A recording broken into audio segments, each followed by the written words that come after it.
Algebra lesson number 17. So, you're teaching the order of operations, and everything's going just great until you check your students' work.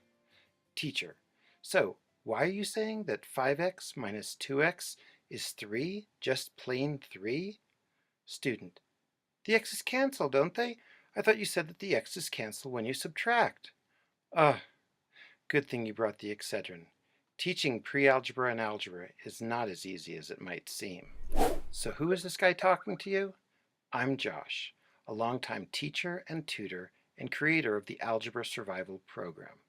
Now, if you're at all like most pre-algebra and algebra teachers that I know, you've probably noticed that moments of algebra confusion, like the one I just described, are unfortunately not uncommon.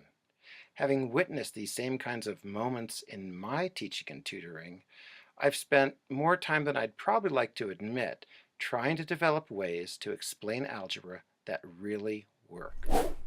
Believe it or not, people have told me that a number of my techniques really do work. The result of this labor is a two-part teaching tool called the Algebra Survival Program. The program contains an instructional book, the Algebra Survival Guide, and a practice problems component, the Algebra Survival Workbook. This program has been well received all across the country.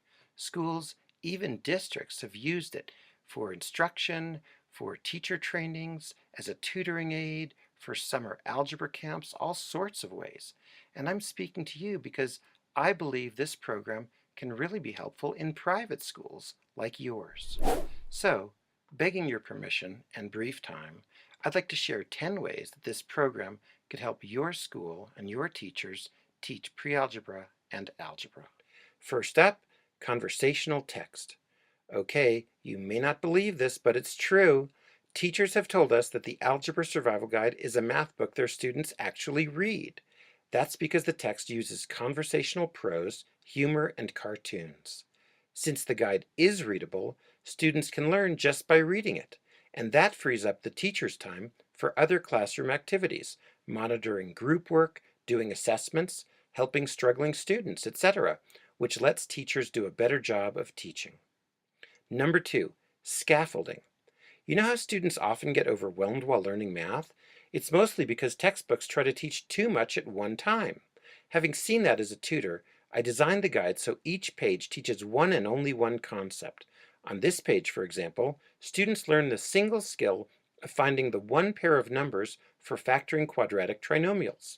See how the next page shows students how to put those numbers to use in the factoring process.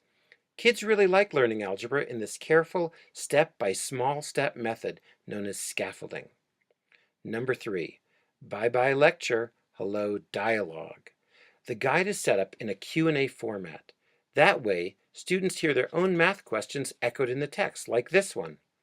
When students hear their questions, they feel more connected to the text, and that keeps them turning the pages. Number 4, helpful analogies. The guide uses analogies to explain hard-to-get concepts. Here's an example. On this page, the guide models the process of combining positive and negative integers by using a tug-of-war analogy. Pause the video if you'd like to see how this explanation works. Such analogies give students new ways to understand algebra and give teachers new ways to explain it. Number 5, steps that get explained. Not only does the guide provide step-by-step instruction, but every math step aligns with an explanation in plain English.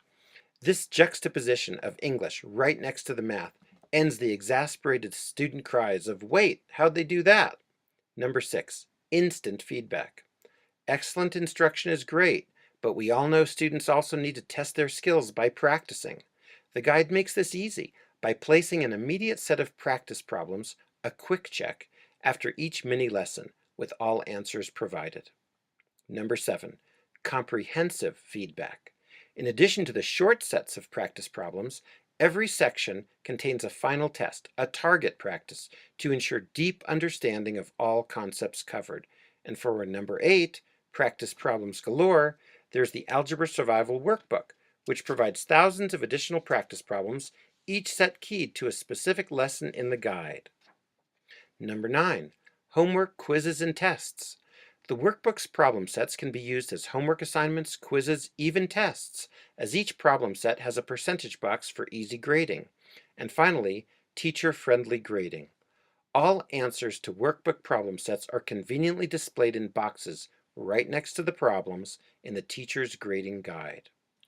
About this time, you might be wondering exactly which skills and concepts the Algebra Survival Program covers, for you need to know if it will meet your school's needs. To find out, just read the 2 documents below. For your convenience, we've included both a shorter descriptive document and a longer, more detailed explanation.